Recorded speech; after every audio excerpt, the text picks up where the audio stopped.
Chicken kofta বানানোর জন্য সবসময় আপনারা চিকেনের ব্রেস্ট পিসটাকেই নেবেন।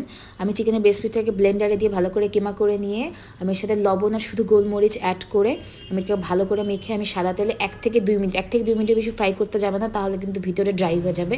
এটা জাস্ট উপরে একটা সাদা কালার আসবে আর ভিতরে একদম জুসি জুসি থাকবে, নাহলে কিন্তু কোফতা খেতে একদমই ভালো লাগবে না। ভিতরে কোনো রকমই কোফতা ড্রাই করা যাবে না। এরপরে আমি কোফতার গ্রেভি তৈরি করব।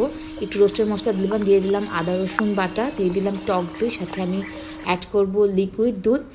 ওটা আমি রেডি করে রেখে আমি সাদা তেলে গরম মশলা দিয়ে দিলাম। তারপর দিলাম পেঁয়াজ কুচিটাকে ভালো করে ভেজে আমি দিয়ে দিলাম হচ্ছে গ্রেভিটা দিয়ে আমি 2-3 মিনিট এটাকে ভালো করে কষানোর পরে আমি এবার এর সাথে অ্যাড করলাম হচ্ছে মরিচের গুঁড়া।